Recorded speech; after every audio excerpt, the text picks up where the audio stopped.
For nearly 2,000 years, one monument has stood at the heart of Rome as a symbol of power, spectacle, and empire: the Colosseum. Rising from the center of the ancient city, this massive amphitheater was not just a building. It was a stage where blood was spilled, legends were born, and Rome displayed its dominance to the world. Construction of the Colosseum began in 72 AD under Emperor Vespasian of the Flavian dynasty. It was built on the site of a former artificial lake that belonged to Emperor Nero's extravagant palace.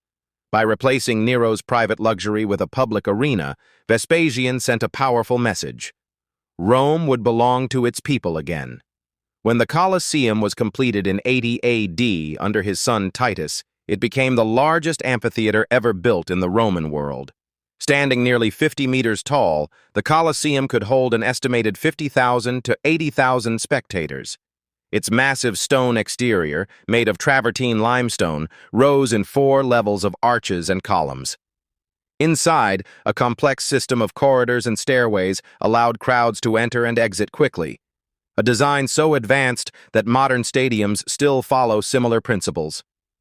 The seating was carefully arranged according to Roman social hierarchy. Senators sat closest to the arena floor. Ordinary citizens filled the middle sections. Women and the poor were seated at the very top. Even in entertainment, Rome reflected its strict social order. But it was what happened on the arena floor that made the Colosseum famous and feared. The games held inside were known as munera, originally funeral honors for the dead, but over time they evolved into massive public spectacles. Gladiators, often slaves, prisoners of war, or condemned criminals, were trained in special schools to fight before roaring crowds. Contrary to popular myth, not all gladiators fought to the death. They were valuable investments, and skilled fighters could become celebrities, admired for their courage and strength. There were different types of gladiators, each with distinct weapons and armor. Some carried heavy shields and short swords, others fought with nets and tridents. Matches were carefully staged to create drama and balance. When a defeated fighter fell, the fate of that man could depend on the decision of the presiding editor, often the emperor, and sometimes the mood of the crowd. But gladiatorial combat was only part of the spectacle.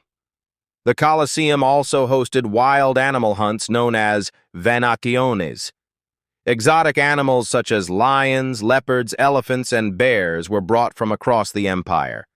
Hunters battled beasts in dramatic displays of Roman control over nature. Historical records suggest that thousands of animals were killed during the inaugural games alone, which lasted for 100 days. Beneath the wooden arena floor lay the hypogeum, a hidden network of tunnels, cages, and mechanical lifts. This underground system allowed animals and fighters to appear suddenly in the arena through trapdoors, adding surprise and excitement to the shows. The engineering behind the Colosseum was extraordinary. Complex pulley systems and manpower-powered elevators that could raise massive cages in seconds. It was ancient stagecraft on a grand scale.